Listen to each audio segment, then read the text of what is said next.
Assalamualaikum warahmatullahi wabarakatuh. Selamat pagi anak-anak. Bagaimana kabar hari ini? Semoga selalu dalam lindungan Allah Subhanahu wa taala ya. Pada pembelajaran kali ini kita menggunakan metode daring karena kita harus belajar di rumah, bekerja di rumah, apapun itu di rumah tapi tetap jaga kesehatan dan stay at home. Dengan adanya wabah virus corona ini, jangan lupa kita harus menjaga imun tubuh kita, menjaga kebersihan kita, dan ingat selalu cuci tangan. Dan apabila kalau mau keluar, harus menggunakan masker. Tapi menurut saya jangan keluar dulu ya, karena kita harus stay at home untuk mencegah atau memutus rantai perputaran penyebaran virus corona. Seperti itu. Baiklah, untuk pembelajaran kali ini, marilah kita panjatkan doa. Semoga kita selalu diberi kesehatan dan pembelajaran kali ini berjalan dengan lancar. Berdoa mulai. Berdoa selesai. Untuk pembelajaran ekonomi kali ini, Ibu akan menjelaskan tentang perdagangan internasional. Tentang apa sih perdagangan internasional itu? Apa bentuk dari perdagangan internasional itu? Contoh dari perdagangan internasional itu sendiri. Nanti Ibu akan jelaskan. Sebelumnya Ibu akan memberitahu kita akan memasuki kompetensi dasar yaitu 3.9 menganalisis konsep kebijakan perdagangan internasional dan 4.9 yaitu menyajikan hasil analisis kebijakan perdagangan internasional. Untuk tujuan pembelajaran kali ini, diharapkan siswa terlibat aktif dalam kegiatan pembelajaran seperti tanya jawab, memberikan pendapat, memberikan saran dan kritik untuk menjelaskan pengertian manfaat teori dan kebijakan perdagangan internasional serta faktor pendorong dan penghambat perdagangan internasional. Sebelum kita masuk pada pembelajaran kali ini, coba kita simak dulu video berikut ini.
Baiklah, kita sudah simak kan video berikut ini.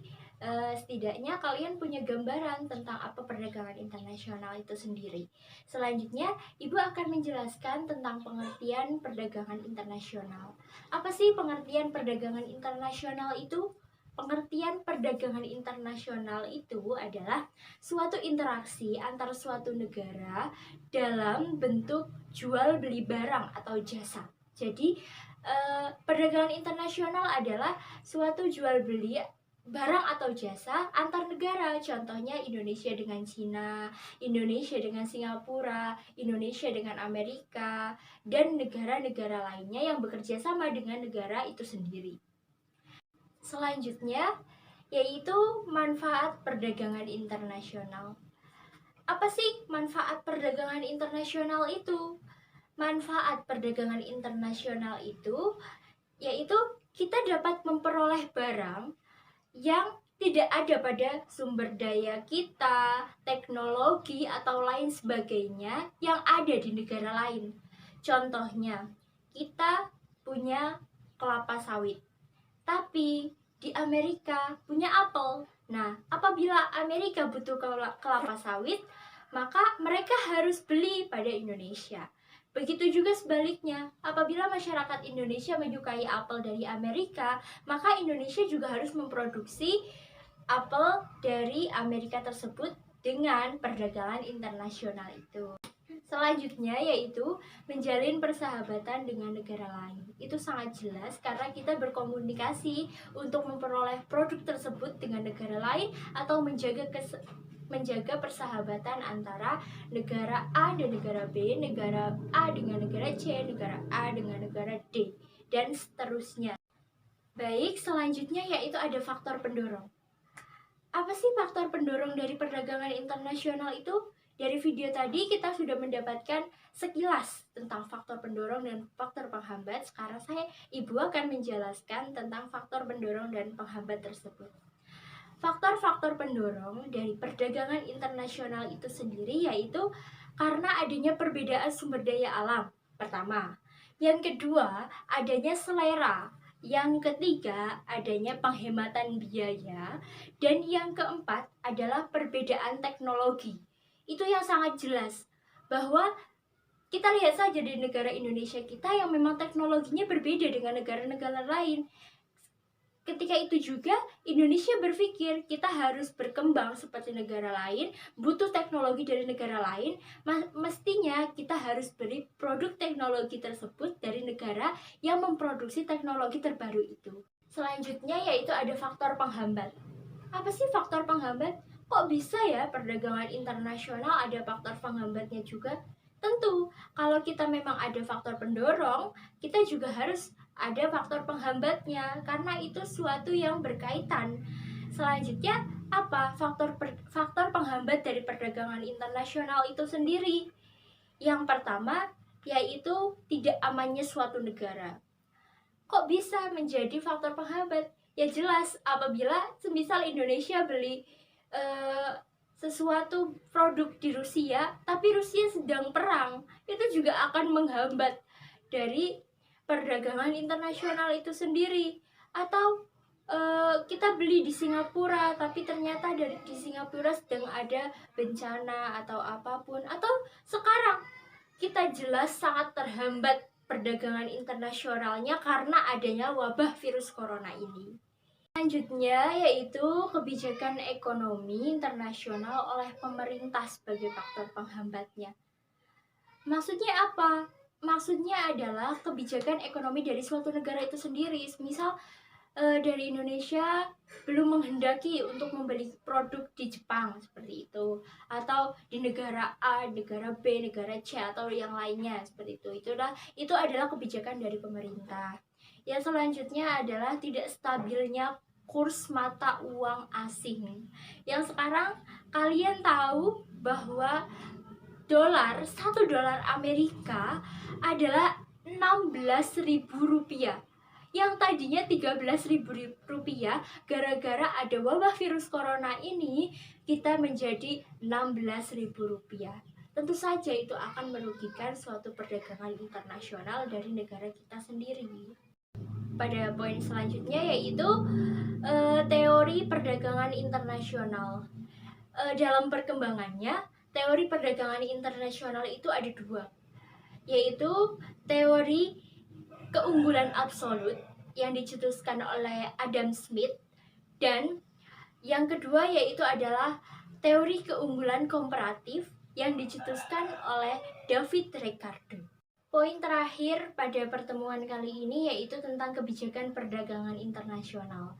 Kebijakan-kebijakan perdagangan internasional meliputi 3, yaitu politik proteksi, yang kedua politik dagang bebas, dan yang ketiga adalah politik autarki. Baiklah, untuk pertemuan kali ini Ibu akan memberikan tugas, yaitu menyampaikan kesimpulan tentang konsep dan kebijakan perdagangan internasional secara tertulis dan lisan. Untuk tertulisnya nanti kalian bisa kirim atau foto, dan secara lisannya kalian harus mempresentasikan seperti video ini dan kirim ke email Ibu yang ada di bawah ini.